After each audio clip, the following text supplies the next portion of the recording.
Hello everyone, this is Kundan Kumar. Welcome to learning sessions. अगर आप भी जेआईबी एग्जाम की प्रिपरेशन कर रहे हो तो हमारे पास एएफएम सब्जेक्ट का फुल कोर्स अवेलेबल है, जिसके अंदर हम आपको प्रोवाइड करवाते हैं क्वेश्चन वीडियोस जो कि हमारे हिंदी और इंग्लिश लैंग्वेज के मिक्स में अवेलेबल होते हैं। इसी के साथ हम आपको mock test, mega mock test और ई पीडीएफ नोट्स भी प्रोवाइड करते हैं, जिनकी हेल्प से आप इजिली रिवीजन कर सकते हो। और ये जो हमारी लाइव क्लासेस होती हैं वो आपको रिकॉर्डेड फॉर्म में भी मिल जाती हैं। तो अगर आप सिस्टमैटिक वे में एएफएम सब्जेक्ट की प्रिपरेशन करना चाहते हो तो फटाफट से हमारे कोर्स में एनरोल कर लीजिए। हमारे जो कोर्सेज है वो इजीली एक्सेसिबल है। अगर आप एक एंड्रॉइड यूजर हो तो IITF learning centre application download कर लीजिए गूगल प्ले स्टोर से। और अगर आप एक iOS यूजर हो तो माई इंस्टीट्यूट आप डाउनलोड कर लीजिए ऐप स्टोर से। वहां पे आपको ऑर्गेनाइजेशन कोड यूज करना है GEGKT। तो फटाफट से इन एप्लीकेशन को डाउनलोड कर लीजिए और हमारे कोर्सेज में एनरोल कर लीजिए। और अगर आप अभी हमारे कोर्स में एनरोल करते हो तो आपको लगभग 82% का ऑफ मिल जाता है हमारे कोर्सेज पे, जिसके लिए आपको कूपन कोड यूज करना है आशीष। तो फटाफट से इस कूपन कोड का यूज करके हमारे कोर्स में एनरोल कर लीजिए। और हमारे टेलीग्राम चैनल को भी जरूर ज्वाइन कर लीजिए, क्योंकि हम एग्जाम से रिलेटेड, क्लासेस से रिलेटेड जितने भी इंपॉर्टेंट अपडेट्स हैं वो डालते रहते हैं। और अगर आपको भी किसी भी तरह की क्वेरी आती है तो आप इस चैनल पे मैसेज कर सकते हो। तो फटाफट से हमारे टेलीग्राम चैनल को ज्वाइन कर लीजिए ताकि कोई इंपॉर्टेंट अपडेट आपसे मिस ना हो जाए। इसका लिंक आपको वीडियो के डिस्क्रिप्शन बॉक्स में मिल जाएगा। तो शुरू करते हैं आज का टॉपिक। तो आज इस लेक्चर में हम लोग accounting and financial management for banker के कुछ इंपॉर्टेंट क्वेश्चंस के बारे में डिस्कस करने वाले हैं। कुछ इंपॉर्टेंट कॉन्सेप्ट को डिटेल में डिस्कस करने वाले हैं। तो फटाफट से इस सेशन को शेयर कर दीजिए अपने फ्रेंड्स के साथ, कलीग्स के साथ, ताकि वो भी इस सेशन का बेनिफिट ले सके। तो शुरू करते हैं।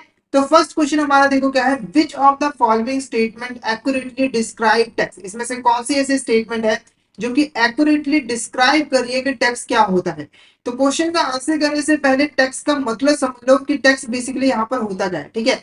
तो अगर हम सिंपल भाषा में बात करें तो टैक्स एक मैंडेटरी फी होता है, फाइनेंशियल चार्ज होता है, जो कि किसी भी देश की गवर्नमेंट इंडिविजुअल और ऑर्गेनाइजेशन पे लगाती है ताकि वो रेवेन्यू कलेक्ट कर सके और उसको पब्लिक वर्क्स के लिए यूज कर सके, ठीक है।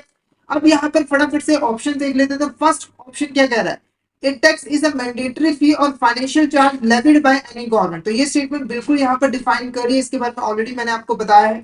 मैंडेटरी फी का यहाँ पर मतलब है कि अगर गवर्नमेंट ने आपके ऊपर टैक्स लगा दिया तो आपको टैक्स पे करना ही पड़ेगा। यहाँ पर आपकी मर्जी नहीं चलेगी, ठीक है। It is levied on individual and organisation to collect revenue. ये यहाँ पर इंडिविजुअल ऑर्गेनाइजेशन पे लगाया जाता है ताकि रेवेन्यू को जो है वो कलेक्ट किया जा सके। तो ये भी स्टेटमेंट डिफाइन करी है। उसके बाद collected revenue use for public work providing best facilities and infrastructure. तो जो पैसा गवर्नमेंट के पास आता है वो उसको अपने पर्सनल यूज के लिए नहीं बल्कि देश के लिए ही खर्च करती है। देश के लोगों को बेटर इंफ्रास्ट्रक्चर प्रोवाइड करती है, बेटर फैसिलिटीज जो है वो प्रोवाइड करती है। यानी कि हमसे पैसा कलेक्ट करके गवर्नमेंट हमारे बेनिफिट के लिए ही उसको यूज जो है वो करती है।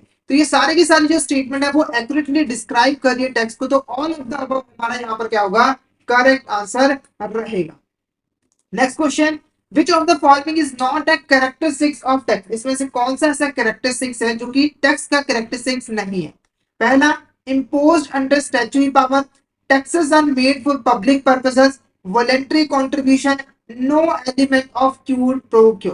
तो हमारा जो ऑप्शन सी होगा वॉलंटरी कंट्रीब्यूशन, ये हमारा कैरेक्टरिस्टिक्स या फिर जो फीचर है वो टैक्स का नहीं होता है, क्योंकि टैक्स एक कंपलसरी पेमेंट होती है। अगर गवर्नमेंट ने आपके ऊपर टैक्स लगा दिया तो आपको टैक्स पे करना ही पड़ेगा, यहाँ पर आपकी मर्जी नहीं चलेगी। तो ये हमारा फीचर नहीं होता है। बाकी ये तीन इंपॉर्टेंट फीचर्स होते हैं हमारे यहाँ पर टैक्स के। एक एक करके इनके बारे में थोड़ा डिस्कस कर लेते हैं, ओवरव्यू ले लेते हैं। पहली बात करते हैं इम्पोज अंडर स्टैट्यूटरी पावर। ये कैरेक्टरिस्टिक्स हमें बताता है कि जो टैक्स है, ठीक है, यहाँ पे जो टैक्स है वो हमेशा हमारा जो है लॉ की अथॉरिटी के अंदर एप्लीकेबल होगा। यानी कि आपको अगर किसी भी तरह का यहाँ पर टैक्स एप्लीकेबल करना है तो उसके लिए पहले आपको यहाँ पर एक एक्ट, एक लॉ जो है वो पास करना जरूरी होगा। जैसे कि अगर यहाँ पर इनकम टैक्स है, ठीक है, तो इनकम टैक्स को आप लेवी करने के लिए इनकम टैक्स एक्ट 1961 यहाँ पर जो है वो पास किया गया, ठीक है। तो लॉ की अथॉरिटी के साथ ही यहाँ पर गवर्नमेंट जो है वो टैक्स लगा सकती है। ऐसा नहीं कि गवर्नमेंट अपनी मर्जी से यहाँ पर टैक्स जो है लगा रही है। उसके बाद taxes are made for public purpose. तो ये भी मैंने आपको बताया है कि जो टैक्सेस है वो यहाँ पर इसलिए लगाए जाते हैं ताकि गवर्नमेंट रेवेन्यू कलेक्ट कर सके और उसको पब्लिक पर्पसेस के लिए यूज कर सके, लोगों को better facilities, better infrastructure provide करने के लिए यूज कर सके, ठीक है। उसके बाद है no element of quid pro quo. तो सबसे पहले element of quid pro quo होता क्या है उसका यहाँ पर मतलब समझा दूं। तो एलिमेंट ऑफ क्यूड प्रो का मतलब है यहाँ पर समथिंग इन रिटर्न। क्या है, समथिंग इन रिटर्न। तो ये एक लैटिन टर्म है जिसका मतलब होता है समथिंग फॉर समथिंग, यानी कि अगर आपने कोई चीज दी है तो बदले में आपको कोई चीज मिलेगी भी। पर टैक्स के केस में ऐसा नहीं होता है। अगर आप गवर्नमेंट को टैक्स यहाँ पर पे करते हैं तो आपको बदले में कुछ भी यहाँ पर नहीं मिलता है। हालांकि इनडायरेक्ट वे में आपको मिलता है, जैसे सड़कें अच्छी आपको मिलती है, पर डायरेक्टली कुछ भी यहाँ पर आपको नहीं मिलता है। आपने टैक्स पे कर दिया, बस काम खत्म है। अब ऐसा नहीं है कि गवर्नमेंट आपको उसके बदले में कोई गिफ्ट दे, कुछ यहाँ पर पे करे, तो ऐसा बिल्कुल भी नहीं होता है। ठीक है, नेक्स्ट क्वेश्चन क्या है, which of the following is true regarding the authority to levy and collect taxes in India as per constitution. अगर हम कॉन्स्टिट्यूशन की यहाँ पर बात करें तो authority to levy and collect tax in India के रिगार्डिंग कौन सी स्टेटमेंट यहाँ पर करेक्ट है। पहला, the government of India can levy and collect taxes without any restriction, यानी कि हमारी जो गवर्नमेंट है वो अपनी मर्जी से कोई भी टैक्स लेवी कर सकती है और कलेक्ट कर सकती है, उसके ऊपर कोई रिस्ट्रिक्शन नहीं है।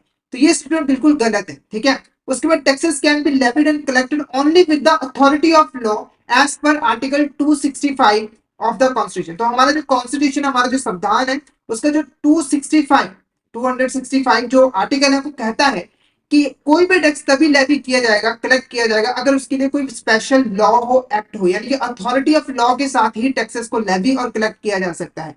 तो ये स्टेटमेंट बिल्कुल यहाँ पर क्या है, ट्रू है।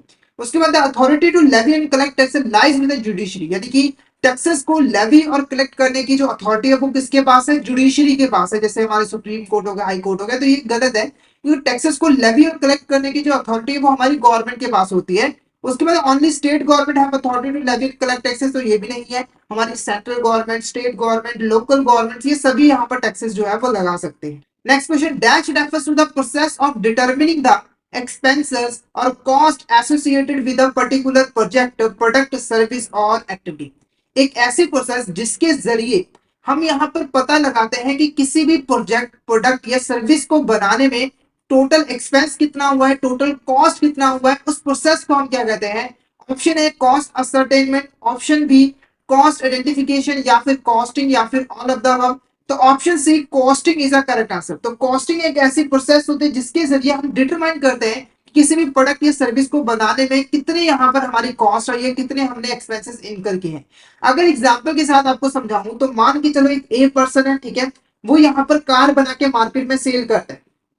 इसने यहाँ पर एक कार बनाई और पता लगाया कि कार का जो मटेरियल है, वो यहाँ पर कितना है, 2 लाख रुपए का है।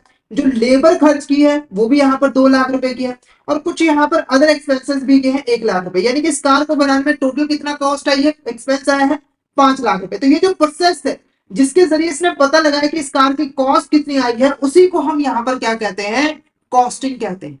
नेक्स्ट है, unit and single output costing method can not be used where. तो सबसे पहले यहाँ पर unit and single output costing method है क्या, उसका मतलब समझ लेते हैं। ठीक है, देखो, जब हमें किसी प्रोडक्ट की कॉस्ट या फिर एक्सपेंस को डिटरमाइन करना हो तो हमारे पास कई सारे मेथड होते हैं, जैसे कि जॉब कॉस्टिंग हो गया, कॉन्ट्रैक्ट कॉस्टिंग हो गया, प्रोसेस कॉस्टिंग हो गया। एक हमारा unit and single output costing method भी होता है। ठीक है, unit and single output costing method के अंदर हम क्या करते हैं, सबसे पहले हमारी जो टोटल प्रोडक्शन होती है उसकी कॉस्ट यहाँ पर निकालते हैं। जैसे अगर आपने मान के चलो 10,000 यूनिट्स यहाँ पर प्रोड्यूस किए, उसकी जो टोटल कॉस्ट आई है वो कितनी आई है, यहाँ पर 1 लाख रुपए। तो पहले आप टोटल कॉस्ट यहाँ पर कैलकुलेट करोगे, उसके बाद आप यहाँ पर यूनिट कॉस्ट जो है वो कैलकुलेट करोगे। कैसे कैलकुलेट करोगे, तो आपको क्या करना है, जो टोटल कॉस्ट है उसको यूनिट्स के साथ डिवाइड कर देना है। यहाँ पर अगर मैं 1 लाख को डिवाइड कर देता हूँ 10,000 के साथ, तो मेरा आंसर कितना आएगा, ये आएगा 10 रुपए, यानी कि पर यूनिट कॉस्ट मेरी कितनी आ रही है, 10 रुपए आ रही है।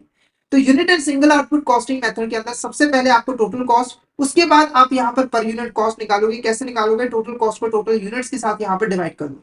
अब एक चीज आपको पता लगी गई होगी, जो सिंगल आउटपुट कॉस्टिंग मेथड है ये यूज होता है वहां पर जहां पर होमोजीनियस प्रोडक्ट यहाँ पर प्रोड्यूस किए जाते हैं। जैसे अगर मान के चलो एक पेन है, 5 रुपए वाला पेन है, ठीक है, सेम है, वो आपने यहाँ पर 10,000 यूनिट जो है वो प्रोड्यूस किया, तो इस केस में आप इसको यूज कर सकते हो। जहां पर भी आइटम्स अलग होती है, यानी कि आप जो प्रोडक्ट बना रहे हो वो अलग अलग है, उसको आप कंपेयर नहीं कर सकते एक दूसरे से, तो वहां पे ये मेथड एप्लीकेबल नहीं होता है। तो क्वेश्चन यही पूछा था कि कौन सी ऐसी सिचुएशन है जहां पर ये वाला मेथड एप्लीकेबल नहीं होता है। पहला, where a firm is producing a single article on a large scale, तो यहां पर तो यूज होता है जहां पर कोई भी कंपनी एक सिंगल आर्टिकल यानी कि एक सिंगल प्रोडक्ट प्रोड्यूस करे लार्ज स्केल के ऊपर, वहां पर ये मेथड बहुत अच्छे से एप्लीकेबल जो है वो हो जाता है, क्योंकि उससे आप टोटल कॉस्ट निकाल सकते हो, फिर आप यहाँ पर पर यूनिट कॉस्ट आसानी से निकाल सकते हो। उसके बाद the output is unique and can not be compare to other output. जो आउटपुट निकल रहा है ना वो अपने आप में यूनिक है, यानी कि आप मल्टीपल प्रोडक्ट यहाँ पर बना रहे हो और वो एक दूसरे से काफी ज्यादा डिफरेंट है, उसको आप आपस में कंपेयर नहीं कर सकते हो, तो यहाँ पर ये वाला मेथड यूज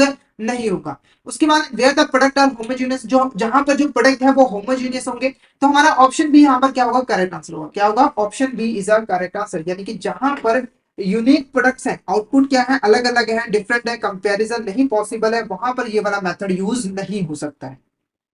क्लियर है आपको? नेक्स्ट क्वेश्चन देखो, which of this characteristics is absent in job costing. इसमें से कौन सा ऐसा कैरेक्टरिस्टिक्स है जो कि जॉब कॉस्टिंग का कैरेक्टरिस्टिक्स नहीं होता है। पहले जॉब कॉस्टिंग होता क्या है उसका मतलब समझ लेते हैं, ठीक है। देखो जॉब कॉस्टिंग के अंदर हम हर काम को अलग से ट्रीट करते हैं। जैसे एग्जांपल के मान के चलो, एक यहाँ पर टेलर है जिसका नाम है ए, उसके पास यहाँ पर 3 ऑर्डर आए। एक आया यहाँ पर सूट का, एक आया यहाँ पर शेरवानी का, ठीक है, और एक आया हमारा पैंट शर्ट का। 3 यहाँ पर ऑर्डर है। अब देखो ये जो है क्या करेगा, ये यहाँ पर यूज करेगा जॉब कॉस्टिंग का। क्यों यूज करेगा जॉब कॉस्टिंग का, क्योंकि यहाँ पर जो भी प्रोडक्ट्स है ना, आउटपुट है, वो यूनिक है, एक दूसरे से डिफरेंट है। आप एक साथ उनकी कॉस्ट को कैलकुलेट नहीं कर सकते। जैसे सूट की कॉस्ट अलग आएगी, शेरवानी की अलग आएगी, को हमारा जो शर्ट पैंट है उसकी कॉस्ट अलग आएगी, ठीक है। तो जॉब कॉस्टिंग वहां पर यूज की जाती है जहां पर जो आउटपुट है, जो प्रोडक्ट है, वो यूनिक होते हैं, एक दूसरे से डिफरेंट होते हैं, एक दूसरे से कंपेयर हम नहीं कर सकते, ठीक है। जॉब कॉस्टिंग के अंदर होता क्या है, तो हम हर ऑर्डर को, हर काम को एक अलग जॉब की तरीके से यहाँ पर ट्रीट करते हैं। जैसे कि सूट का ऑर्डर है तो उसको हम अलग तरीके से ट्रीट करेंगे और इसकी अलग से यहाँ पर कॉस्टिंग जो है वो की जाएगी। यानी कि आप सूट की अलग से कॉस्ट निकालोगे, शेरवानी की अलग से कॉस्ट निकालोगे और पैंट शर्ट की यहाँ पर अलग से कॉस्ट निकालोगे। तो जॉब कॉस्टिंग एक ऐसी टेक्निक होती है जिसके अंदर आप हर ऑर्डर, हर वर्क की कॉस्ट जो है वो अलग से यहाँ पर निकालते हो। रीजन मैंने बता दिया कि वो एक दूसरे से डिफरेंट है, उनकी कॉस्ट आप एक साथ नहीं निकाल सकते हो, ठीक है। तो ऑप्शन ए क्या कह रहा है, cost are ascertained in terms of specific jobs and order. तो ये बिल्कुल फीचर होता है, हम यहाँ पर स्पेसिफिक ऑर्डर और जॉब के लिए अलग से यहाँ पर कॉस्ट को अस्टेन करते हैं, यानी कि कॉस्ट को डिटरमाइन करते हैं। इन जॉब कॉस्टिंग जॉब्स और orders are comparable with each other.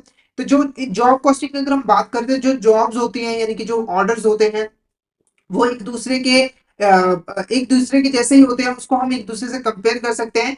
तो ये हमारा फीचर नहीं होता है जॉब कॉस्टिंग का। उसके बाद job cost card is use for each job to record the cost particular job. तो ये भी हमारा फीचर होता है जॉब कॉस्टिंग के अंदर ना, हम एक जॉब कॉस्ट कार्ड यहाँ पर प्रिपेयर करते हैं जिसके अंदर हम पर्टिकुलर जॉब से रिलेटेड जितने भी एक्सपेंसेस हैं, जितने भी कॉस्ट आई है, उसको यहाँ पर रिकॉर्ड करके रखते हैं ताकि हम पता लगा पाए कि उस ऑर्डर को कंप्लीट करने में हमें कितना खर्च जो है वो आया है। तो कौन सा फीचर नहीं है, option B is the correct answer, ठीक है।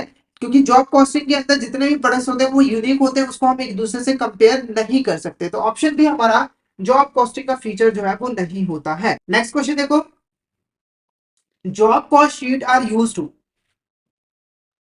जो हमारी जॉब कॉस्ट शीट्स होती है उसको हम किस लिए यहाँ पर यूज करते हैं।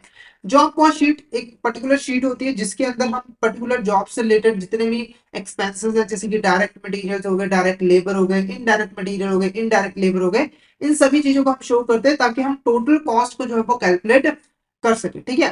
तो यहाँ पर पूछ रहा है कि जॉब कॉस्ट शीट किस लिए यहाँ पर यूज किया जाता है। पहला, set the selling price of the product. तो जो प्रोडक्ट है उसके सेलिंग प्राइस को सेट करने के लिए। Record cost associated with individual job. तो जो हमारे इंडिविजुअल जॉब्स हैं उससे रिलेटेड जो कॉस्ट है उसको यहाँ पर रिकॉर्ड करने के लिए।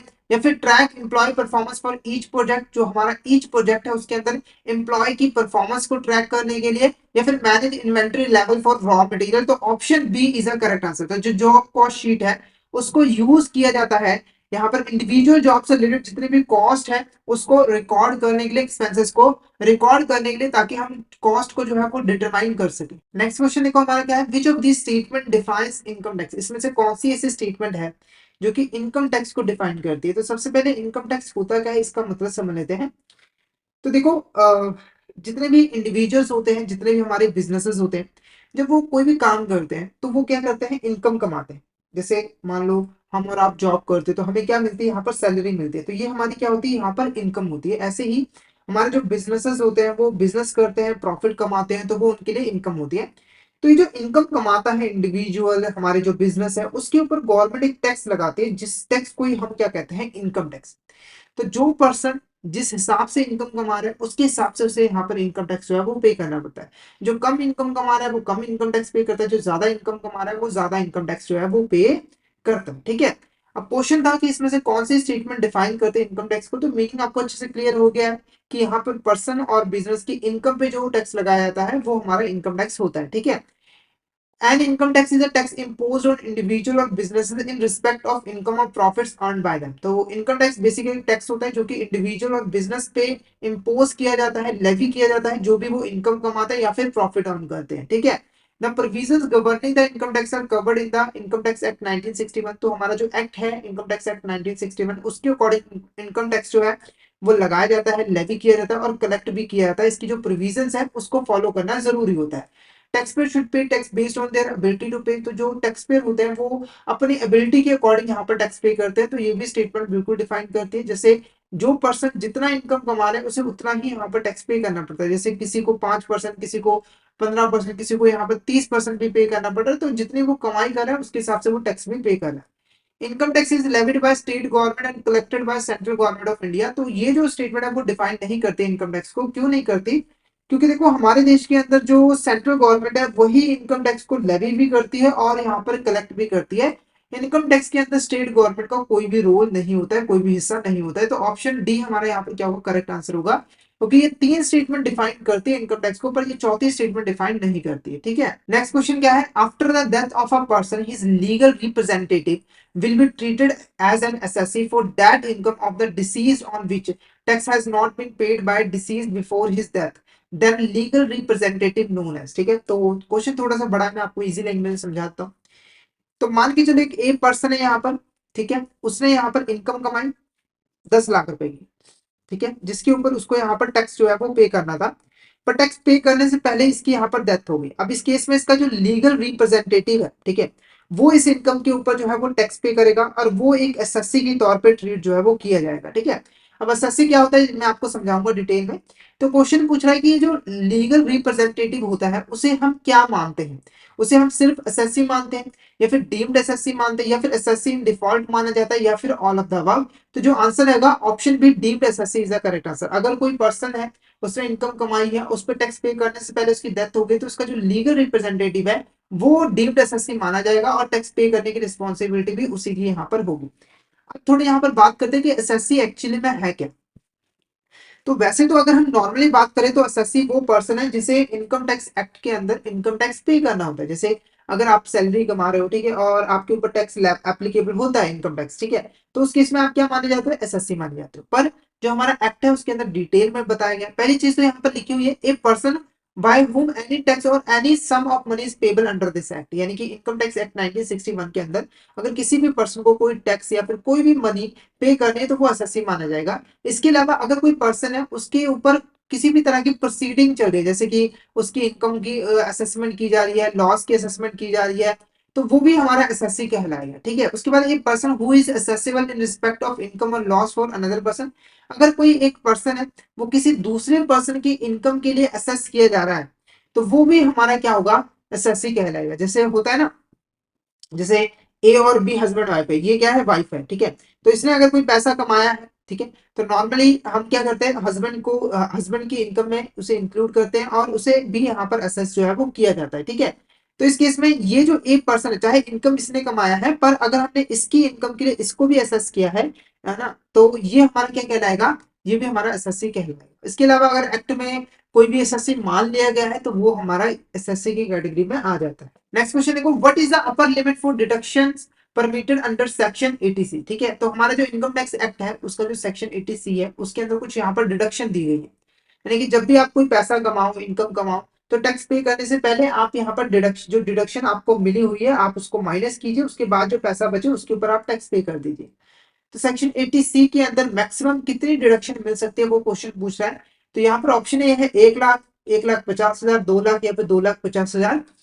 तो option B 1,50,000 is the correct answer. तो मैक्सिमम मैक्सिमम जो आपको डिडक्शन मिल सकती है सेक्शन 80C के अंदर वो आपको 1,50,000 की मिल सकती है। नेक्स्ट क्या है, ए प्री डिटरमाइंड और estimated cost to produce a goods service और perform an activity within organisation is known as. ठीक है, तो यहाँ पर क्या है, एक जो भी गुड्स एंड सर्विसेज है हमने ना उसकी एक कॉस्ट को एस्टिमेट लगाया कि इसकी कॉस्ट कितनी होगी, तो वो जो एस्टिमेटेड और प्री डिटरमाइंड कॉस्ट है उसे हम यहाँ पर क्या कहते हैं? ऑप्शन है marginal cost, standard cost, historical cost या फिर प्री डिटरमाइंड कॉस्ट। तो option B standard cost is a correct answer. जैसे मैं एग्जांपल दूं, तो मान के चलो एक पर्सन ए है, उसने यहाँ पर कार बना के मार्केट में सेल करने का काम जो है वो करता है। तो कार को बनाने से पहले जो ए पर्सन है उसने एक एस्टिमेट लगाया कि इस कार की कॉस्ट कितनी होगी। तो इसने पता लगाया, एस्टिमेट लगाया, एक्चुअल कॉस्ट नहीं, सिर्फ एस्टिमेट लगाया इसने कि 2 लाख रुपए लगेंगे यहाँ पर मटेरियल के ऊपर, 2 लाख रुपए लगेंगे लेबर के ऊपर, 1 लाख रुपए अदर एक्सपेंसेस, यानी कि इसकी जो कॉस्ट है वो लगभग यहाँ पर 5 लाख रुपए होगी। ठीक है, तो ये जो 5 लाख रुपए है ये हमारी क्या कहलाएगी? स्टैंडर्ड कॉस्ट, जो कि हमने एस्टिमेट लगाया है, प्री डिटरमाइन किया है। ठीक है, नेक्स्ट क्वेश्चन क्या है? Which of the following statement is true about standard costing? इसमें से कौन सी ऐसी स्टेटमेंट है जो कि ट्रू है रिगार्डिंग द स्टैंडर्ड कॉस्टिंग? अब स्टैंडर्ड कॉस्टिंग होता क्या है, इसका थोड़ा मतलब मैं आपको समझा दूं। स्टैंडर्ड कॉस्टिंग कॉस्टिंग एक ऐसी टेक्निक होती है जिसके अंदर हम लोग किसी भी गुड्स या सर्विस की को प्रोड्यूस करने से पहले उसके लिए एक स्टैंडर्ड कॉस्ट जो है वो डिटरमाइन करते हैं कि उसकी एक्चुअल में स्टैंडर्ड कॉस्ट यहाँ पर कितनी होनी चाहिए। यानी कि हम एक कॉस्ट का एस्टिमेट लगाते हैं, फिर उस स्टैंडर्ड कॉस्ट को एक्चुअल कॉस्ट के साथ कंपेयर करते हैं। हमने ये स्टैंडर्ड क्यों बनाया? ताकि जब हम काम शुरू करें तो हम इसको ध्यान में रख सके और कंट्रोल में रह के यहाँ पर खर्च वगैरह कर सके। ठीक है, तो स्टैंडर्ड कॉस्टिंग के अंदर पहले हम एक स्टैंडर्ड कॉस्ट एस्टैब्लिश करेंगे, यानी कि जो प्रोडक्ट एंड सर्विस है उसकी कॉस्ट को एस्टिमेट लगाएंगे। फिर उसके बाद जो एक्चुअल कॉस्ट आई है उसके साथ कंपेरिजन करेंगे और जो भी डिफरेंस है उसे यहाँ पर फाइंड आउट करेंगे और उसके पीछे के जो रीजन है उसे फाइंड आउट करेंगे और उन रीजन को दूर करने की कोशिश करेंगे ताकि हमारी जो कॉस्ट है वो यहाँ पर कम से कम आए, हमारी जो एफिशिएंसी है वो यहाँ पर इंक्रीज हो सके। तो मीनिंग आपको अच्छे से क्लियर हो गया है। अब फटाफट से क्वेश्चन का आंसर कर लेते हैं।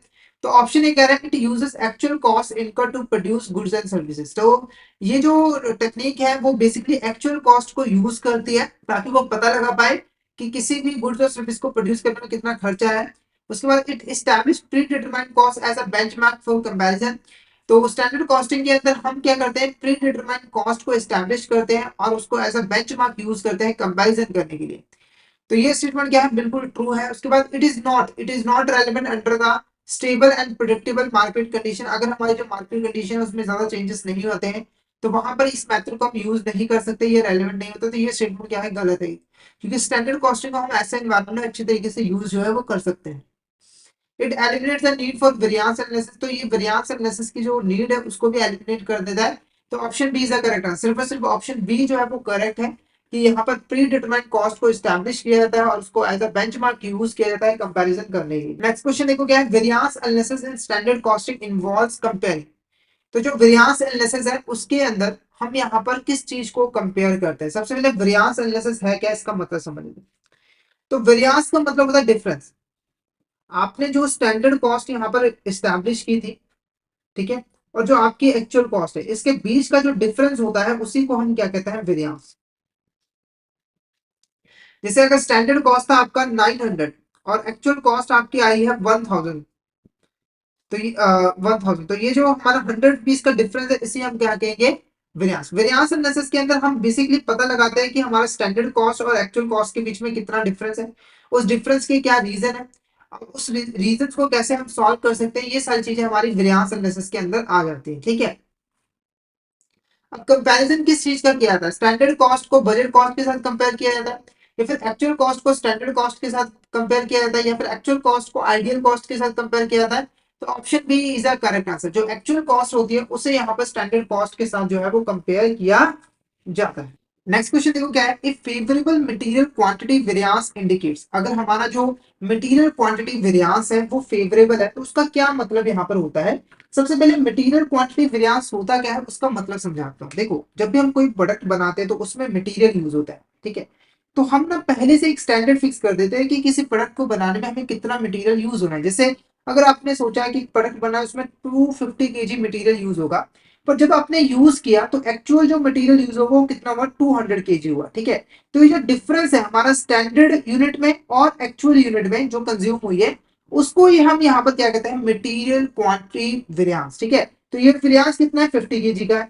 और ये जो वेरिएंस है वो फेवरेबल है, यानी कि आपने जितना मटेरियल सोचा था उससे आपने कम यहाँ पर यूज किया। यानी कि जब भी फेवरेबल मटेरियल क्वांटिटी वेरिएंस आपको देखने को मिले तो इसका मतलब क्या है कि कंपनी ने यहाँ पर लेस मटेरियल यूज किया है जितना उसने एक्सपेक्ट किया था। तो ऑप्शन बी हमारा यहाँ पर क्या होगा, करेक्ट आंसर रहेगा। Option B is a correct answer. Next question देखो, which of the following is not a benefit of standard costing and variance analysis. तो अगर आप स्टैंडर्ड कॉस्टिंग का यूज करते हो, वेरिएंस एनालिसिस का यूज करते हो, तो इसमें से कौन सा बेनिफिट आपको नहीं मिलता। पहला, improved cost control, increase product quality, enhance decision making और early identification of operational problem. तो option B increase product quality is a correct answer. क्योंकि देखो जो हमारा स्टैंडर्ड कॉस्टिंग है, वेरिएंस एनालिसिस है, इससे प्रोडक्ट की जो क्वालिटी है उसमें कोई भी किसी भी तरह का इंक्रीज नहीं आता है। हालांकि हम यहाँ पर प्रॉपर तरीके से कॉस्ट को कंट्रोल कर पाते हैं, क्योंकि जब हम किसी चीज का स्टैंडर्ड फिक्स कर देते हैं तो हम उसका कंपैरिजन कर पाते हैं, जो भी प्रॉब्लम्स होती है उसको हम आइडेंटिफाई कर पाते हैं, उसको दूर भी कर पाते हैं।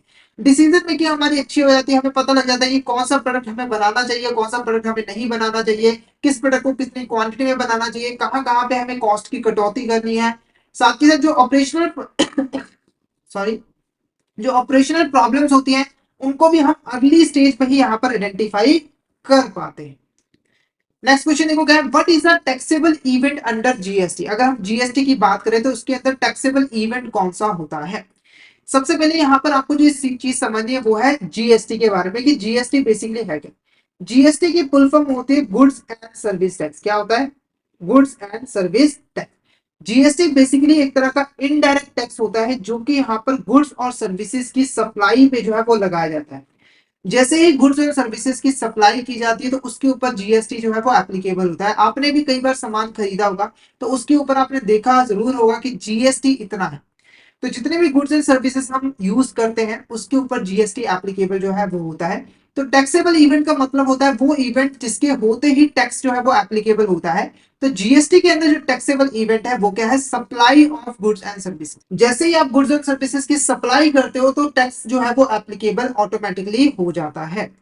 नेक्स्ट क्वेश्चन देखो, which of these is a feature of GST. इसमें से कौन सा हमारे यहाँ पर फीचर होता है जीएसटी का। पहला है, GST is a destination based tax, four tyre tax structure in GST, common portal GST and. तो ऑप्शन डी हमारा यहाँ पर क्या होगा, करेक्ट आंसर होगा, क्योंकि ये सारे के सारे हमारे फीचर होते हैं जीएसटी के। अब ये है क्या, पहले बात करते हैं GST is a destination based tax. इसका मतलब क्या हुआ, तो देखो हमारे जो जीएसटी है ना वो एप्लीकेबल होता है गुड्स एंड सर्विसेज पे, गुड्स एंड सर्विसेज पे। ठीक है, जीएसटी वहां पर एप्लीकेबल होता है जहां पर फाइनली गुड्स एंड सर्विसेज जो है वो कंज्यूम होती है, यानी कि जो फाइनल डेस्टिनेशन होती है गुड्स एंड सर्विसेज की, वहां पर जीएसटी एप्लीकेबल होता है। जैसे अगर मान के चलो यहाँ पर हमारी दो स्टेट्स इन्वॉल्व है, पंजाब और यहाँ पर हरियाणा। ठीक है, पंजाब से गुड्स जो है वो हमने सेल की कहाँ पे, हरियाणा पे। और हरियाणा में एक कंज्यूमर था, हरियाणा में उसने गुड्स को कंज्यूम किया। तो जो टैक्स है ना वो कहाँ पे एप्लीकेबल होगा, हरियाणा में। कहाँ पे एप्लीकेबल, हरियाणा में। यानी कि पैसा किसे मिलेगा, हरियाणा गवर्नमेंट को जो है वो मिलेगा। ठीक है, अब आप कहोगे कि सर पंजाब गवर्नमेंट, तो ऐसा बिल्कुल नहीं है, पंजाब गवर्नमेंट को यहाँ पर कुछ नहीं मिलने वाला। ठीक है, यहाँ पर जो पैसा है वो कहाँ पे जाएगा, हरियाणा गवर्नमेंट के पास जाएगा टैक्स, क्योंकि डेस्टिनेशन बेस्ड है। डेस्टिनेशन बेस्ड का मतलब जहां पर फाइनल डेस्टिनेशन होगी गुड्स की, जहां पर फाइनली गुड्स कंज्यूम होगी, वहां पर जीएसटी जो है वो एप्लीकेबल होगा। तो इस केस में हरियाणा में जाकर टैक्स जो है वो एप्लीकेबल होगा। उसके बाद है four tyre tax structure in GST. तो जो जीएसटी है वो फोर टायर टैक्स स्ट्रक्चर है। इसका क्या मतलब हुआ, तो यहाँ पर जो हमारा टैक्स लगेगा, जो टैक्स के रेट है वो फोर पार्ट्स में डिवाइडेड है। हमारे जो चार तरह के टैक्स रेट है वो क्या है, 5%, 12%, 18% और 28%। तो अलग अलग गुड्स एंड सर्विसेज पे अलग अलग टैक्स जो है वो लगते हैं। तो चार तरह के हमारे यहाँ पर जीएसटी के अंदर टैक्स रेट है, इसीलिए हम इसको फोर टायर टैक्स स्ट्रक्चर जो है वो कहते हैं। उसके बाद कॉमन पोर्टल जीएसटीएन। जीएसटीएन का फुल फॉर्म है goods and service tax network. Goods and service tax network basically goods and service का से रिलेटेड जितना भी आईटी इंफ्रास्ट्रक्चर है उसको मैनेज करने का काम करता है। जीएसटीएन एक ऐसा कॉमन पोर्टल प्रोवाइड करता है जहां पर जीएसटी से रिलेटेड जितने भी काम है, फंक्शन है, वो हम परफॉर्म कर सकते हैं। जैसे कि रजिस्ट्रेशन करवानी हो, टैक्स रिटर्न करनी हो, टैक्स की पेमेंट करनी हो, या फिर रिफंड लेना हो, सारी चीजें आप इस कॉमन पोर्टल पे जो है वो जा सकते हो। तो ये कॉमन पोर्टल गवर्नमेंट और हमारे जो टैक्स पेयर है उनके बीच में कम्युनिकेशन चैनल का भी जो है वो काम जो है वो करता है। नेक्स्ट क्वेश्चन देखो, under GST which tax is levied when goods are supplied between two state. अगर जो हमारी गुड्स है वो दो स्टेट्स के बीच में सप्लाई की जा रही है, तो वहां पर कौन सा टैक्स जो है वो एप्लीकेबल होगा। ठीक है, तो बेसिकली ये सारे हमारे क्या है, कंपोनेंट्स ऑफ जीएसटी। यहाँ पर आप ध्यान दीजिए, ये सारे हमारे यहाँ पर क्या है, कंपोनेंट्स ऑफ जीएसटी। अब देखो, जब भी गुड्स दो स्टेट्स के अंदर सप्लाई की जाती है, जैसे अगर मान के चलो हमारे यहाँ पर पंजाब और हरियाणा है, ठीक है, तो जो सप्लायर है वो पंजाब का है और जो कंज्यूमर हरियाणा का है। तो पंजाब से गुड्स सप्लाई की जा रही है हरियाणा में, तो दो स्टेट्स इन्वॉल्व है।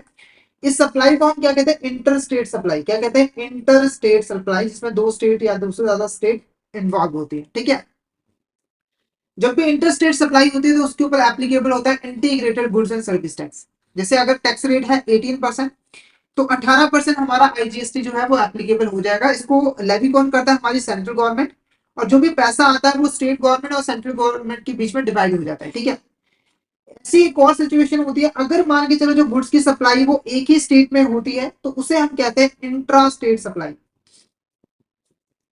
उसे हम कहते हैं यहाँ पर इंट्रा स्टेट सप्लाई। जैसे अगर यहाँ पर जो सप्लायर है वो भी पंजाब का है, जो हमारा कंज्यूमर है वो भी पंजाब का है, तो एक ही स्टेट के अंदर गुड्स सप्लाई हो, तो वो होती है इंट्रा स्टेट सप्लाई, और उसके केस में एप्लीकेबल होता है goods and service tax and state goods and service tax.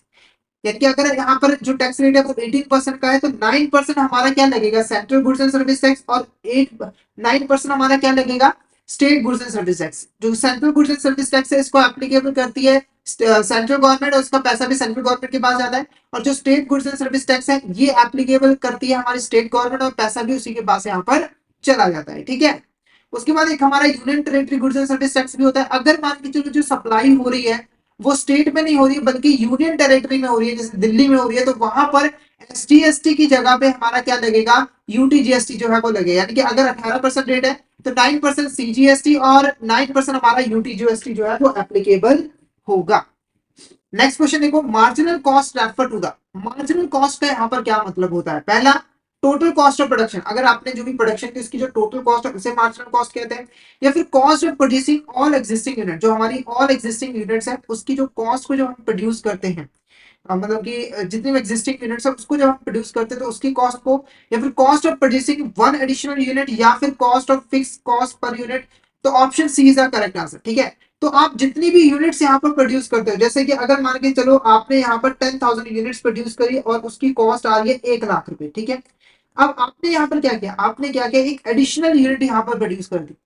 आपने यहाँ पर 1,001 यूनिट यहाँ पर प्रोड्यूस कर दी, जिससे आपकी जो कॉस्ट है वो यहाँ पर 10 रुपए इंक्रीज हो गई। क्या हो गई, 10 रुपए इंक्रीज हो गई। तो ये जो 10 रुपए है एक एडिशनल यूनिट को प्रोड्यूस करने की, ये जो कॉस्ट है ये 10 रुपए, इसी को हम क्या कहते हैं, मार्जिनल कॉस्ट जो कहते हैं। जैसे अगर आप पहले 9 प्रोडक्ट बनाते तो आपकी कॉस्ट आती थी 900 रुपए, पर आपने यहाँ पर 10 प्रोडक्ट बनाए तो आपकी कॉस्ट आई 1,000 रुपए। यानी कि जो 100 रुपए का डिफरेंस है, ये जो ज्यादा कॉस्ट आई है एडिशनल यूनिट को प्रोड्यूस करने की, इसे हम यहाँ पर क्या कहेंगे, मार्जिनल कॉस्ट जो है वो कहेंगे। क्या कहेंगे, मार्जिनल कॉस्ट जो है वो कहेंगे। नेक्स्ट क्या है, in marginal costing which cost are charge directly to the product. अगर हम मार्जिनल कॉस्टिंग की बात करें तो कौन सी कॉस्ट होती है जिसको हम डायरेक्टली प्रोडक्ट की कॉस्ट में इंक्लूड करते हैं, चार्ज करते हैं। ऑप्शन है fix and variable cost, fix cost only, variable cost only, या फिर नाइदर फिक्स और नॉन वेरिएबल कॉस्ट। तो हमारा जो आंसर रहेगा variable cost is the correct answer. अब ये वेरिएबल कॉस्ट है क्या, देखो किसी भी प्रोडक्ट को बनाने की जो कॉस्ट होती है उसको हम दो कैटेगरीज में डिवाइड कर सकते हैं। एक होता है हमारा फिक्स कॉस्ट और एक होता है हमारा यहाँ पर वेरिएबल कॉस्ट। ठीक है, फिक्स्ड कॉस्ट ऐसी कॉस्ट होती है जो कि यहाँ पर फिक्स रहती है, यानी कि आप जितनी मर्जी यहाँ पर प्रोडक्शन करो ये चेंज नहीं होने वाली है। जैसे अगर एग्जांपल में लिए, आपने एक बिल्डिंग यहाँ पर रेंट पे ली हुई है जिसके अंदर आप प्रोडक्शन करते हो, उसकी जो कॉस्ट आती है वो 10,000 रुपए पर महीना आती है। तो अब अगर आप प्रोडक्शन चाहे 1 यूनिट करो चाहे आप 100 यूनिट करो, आपको ये जो कॉस्ट है वो 10,000 रुपए ही यहाँ पर आएगी। तो ये क्या हुआ, फिक्स कॉस्ट। फिक्स कॉस्ट ऐसी कॉस्ट जिसके ऊपर प्रोडक्शन के इंक्रीज या डिक्रीज होने का कोई इंपैक्ट नहीं पड़ता, ये कांस्टेंट ही रहती है। वेरिएबल कॉस्ट ऐसी कॉस्ट होती है जो कि प्रोडक्शन के इंक्रीज या डिक्रीज होने से इंक्रीज या फिर डिक्रीज होती है, यानी कि ये कांस्टेंट नहीं रहती है। जैसे एग्जांपल में मटेरियल की कॉस्ट, देखो अगर आपने 1 यूनिट प्रोड्यूस किया और मटेरियल की कॉस्ट 10 रुपए है, तो आपकी कॉस्ट कितनी आएगी, 10 रुपए। अगर आपने 5 यूनिट प्रोड्यूस किए तो वहां पर आपकी कॉस्ट कितनी आ जाएगी, 50 रुपीज। यानी कि जैसे ही आपने ज्यादा यूनिट्स प्रोड्यूस की तो आपकी जो कॉस्ट है वो भी इंक्रीज हो गई, और इसका ऑपोजिट भी यहाँ पर हो सकता है। मार्जिनल कॉस्ट के अंदर जब हम प्रोडक्ट की कॉस्ट को कैलकुलेट करते हैं तो हम सिर्फ और सिर्फ वेरिएबल कॉस्ट को ही इंक्लूड करते हैं, और जो फिक्स्ड कॉस्ट होती है उसको हम प्रॉफिट के साथ यानी कि जो कंट्रीब्यूशन है उसके साथ जो है वो सेट ऑफ करते हैं। नेक्स्ट क्वेश्चन देखो, the contribution margin in marginal costing refers to. Contribution यहाँ पर क्या होता है मार्जिनल कॉस्टिंग के अंदर, तो कंट्रीब्यूशन का मतलब यहाँ पे पहले मैं आपको समझा दूं। जब हम जब हम यहाँ पर सेलिंग प्राइस में से हमारा जो वेरिएबल कॉस्ट है उसे माइनस कर देते हैं, तो बाकी जो अमाउंट बचती है वो कंट्रीब्यूशन कहलाती है। जैसे अगर मान के चलो आपका जो प्रोडक्ट है वो 20 रुपए का है, वेरिएबल कॉस्ट आती है 10 रुपए, तो ये जो 10 रुपए है ये हमारा क्या कहलाता है, कंट्रीब्यूशन जो है वो कहलाता है। क्या कहलाता है, कंट्रीब्यूशन कहलाता है। तो हमारा जो ऑप्शन बी होगा वो हमारा क्या होगा, करेक्ट आंसर होगा। यानी कि सेलिंग प्राइस और वेरिएबल कॉस्ट के बीच में जो डिफरेंस है उसी को हम यहाँ पर क्या कहते हैं, कंट्रीब्यूशन जो है वो कहते हैं। नेक्स्ट क्वेश्चन देखो क्या है, which of the following is not a feature of marginal costing. इसमें से कौन सा हमारा यहाँ पर फीचर नहीं होता है मार्जिनल कॉस्टिंग में। ठीक है, तो मार्जिनल कॉस्टिंग का मीनिंग मैंने आपको बता दिया है। तो सबसे पहले फीचर्स की बात करें, it separates cost into fix and variable component. तो ये बिल्कुल हमारा यहाँ पर फीचर होता है। मार्जिनल कॉस्टिंग के अंदर सबसे पहले जो कॉस्ट होती है उसको हम डिवाइड करते हैं, वेरिएबल कॉस्ट को अलग करते हैं, फिक्स कॉस्ट को अलग करते हैं। It include fix cost in the product costing. जब हम प्रोडक्ट की कॉस्टिंग कर रहे होते हैं यानी कि प्रोडक्ट की कॉस्ट निकाल रहे होते हैं तो हम इसको फिक्स कॉस्ट को इसके अंदर इंक्लूड करते हैं। तो ये हमारा फीचर नहीं होता है, ये हमारा फीचर नहीं होता मार्जिनल कॉस्टिंग का, क्योंकि प्रोडक्ट कॉस्टिंग के अंदर हम सिर्फ वेरिएबल कॉस्ट को ही इंक्लूड करते हैं। नेक्स्ट है हमारा, it focus on contribution margin for decision making. जो कंट्रीब्यूशन मार्जिन होता है उसके ऊपर हम फोकस करते हैं डिसीजन मेकिंग करने के लिए कि हमें कौन सा प्रोडक्ट प्रोड्यूस करना है, कितनी क्वांटिटी में प्रोड्यूस करना है। तो ये हमारा बिल्कुल फीचर होता है। It is use to determine the break even point. इसे ब्रेक इवन पॉइंट को डिटरमाइन करने के लिए यूज किया जाता है, बिल्कुल करेक्ट है। ब्रेक इवन पॉइंट ऐसा पॉइंट होता है जहां पर कंपनी को ना तो प्रॉफिट हो रहा होता है ना ही लॉस हो रहा होता है, यानी कि हमारी जो सेलिंग प्राइस है, जो सेलिंग प्राइस है वो इक्वल होता है टोटल कॉस्ट के, इक्वल होता है टोटल कॉस्ट के। टोटल कॉस्ट का मतलब वेरिएबल और फिक्स्ड कॉस्ट। जिसे अगर एग्जाम्पल के मान के चलो, यहाँ पर आपका यहाँ पर 10 यूनिट्स आपने यहाँ पर प्रोड्यूस किए, 10 यूनिट्स आपने प्रोड्यूस की, इसकी जो कॉस्ट आई है वो कितनी आई है, यहाँ पर 10,000 रुपीज आई। कितनी आई है आपकी, 10,000 रुपीज आई है। ठीक है, तो जो इसका जो सेलिंग प्राइस है वो कितना है, यहाँ पर 1,000 पे मान के चलो, 1,000 पे। ठीक है, तो यहाँ पर आप देखोगे कि 10 यूनिट्स की सेल किया तो कितनी वैल्यू हुई, 10,000 पे। टोटल कॉस्ट भी कितनी आई है, 10,000 पे। ठीक है, तो ये जो पॉइंट है जहां पर ना तो प्रॉफिट हो रहा है ना ही लॉस हो रहा है, ये हमारा ब्रेक इवन पॉइंट जो है वो कहलाता है। अगर इससे कम यहाँ पर सेल होगी तो इसको लॉस होगा, अगर इससे कम सेल हुई तो लॉस होगा, अगर इससे ज्यादा सेल हुई तो उसको यहाँ पर प्रॉफिट जो है वो होगा। नेक्स्ट क्वेश्चन हमारे क्या है, dash is the main decision making body makes recommendation on issues like which goods and services may be taxed और exempt from GST and GST rate. ठीक है, तो अगर हम जीएसटी की बात करें तो जीएसटी के अंदर सबसे हायर अथॉरिटी की डिसीजन मेकिंग बॉडी कौन होती है, जो कि यहाँ पर जीएसटी से रिलेटेड इंपॉर्टेंट डिसीजंस लेती है। जैसे कि जीएसटी के अंदर कौन सी गुड्स एंड सर्विसेज के ऊपर टैक्स लगाया जाएगा, कौन से यहाँ पर ऐसे प्रोडक्ट हैं जिनको जीएसटी से एग्जाम्प्ट किया जाएगा, और जीएसटी रेट्स यहाँ पर क्या रहेंगे। पहला, goods and service tax network, the central board of direct tax, the national anti profiting authority, या फिर जीएसटी काउंसिल। तो option D, GST council is the correct answer. GST council जो है जीएसटी से रिलेटेड जितने भी इंपॉर्टेंट डिसीजंस हैं वो यहाँ पर लेती है। नेक्स्ट क्वेश्चन देखो, liability to pay GST arises at the time of supply of goods, at the time of supply of services, the time in generally earliest of the three events namely। ठीक है, तो यहाँ पे देखो 3 events given है, जिसमें से जो भी इवेंट पहले हो जाएगी टैक्स पे करने की लाइबिलिटी जो है वो अराइज हो जाएगी। तो वो 3 इवेंट्स कौन से, पहला receiving order, receiving payment, issuance of invoice, completion of supply. तो जो आंसर रहेगा वो हमारा रहेगा सेकेंड, थर्ड एंड फोर्थ। तो हमारा यहाँ पे जो ऑप्शन बी है वो हमारा क्या होगा, करेक्ट आंसर रहेगा। यानी कि आपने पेमेंट रिसीव की है या फिर इनवॉइस इशू किया है या फिर सप्लाई कंप्लीट हो गई है, इनमें से जो इवेंट पहले हो जाएगा आपकी जो लाइबिलिटी है जीएसटी को पे करने की वो यहाँ पर अराइज हो जाएगी। जैसे मैं एग्जांपल दूं तो आपने जो पेमेंट रिसीव की वो 15 तारीख को की, आपने जो इनवॉइस इशू किया वो 16 तारीख को किया, आपको जो सप्लाई आपने कंप्लीट की वो 17 तारीख को किया, तो आपकी जो लाइबिलिटी को पे करने की रिस्पॉन्सिबिलिटी अराइज होगी वो 15 तारीख को जो है वो हो जाएगी। कब हो जाएगी, 15 तारीख को हो जाएगी।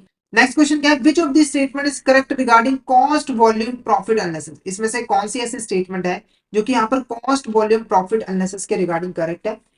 तो ये जो कॉस्ट वॉल्यूम प्रॉफिट एनालिसिस है बेसिकली एक टेक्निक होती है जिसको यूज किया जाता है कॉस्ट वॉल्यूम ऑफ प्रोडक्शन और प्रॉफिट्स के बीच में जो रिलेशन है उसको स्टडी करने के लिए। तो ये स्टेटमेंट क्या है, बिल्कुल यहाँ पर करेक्ट है।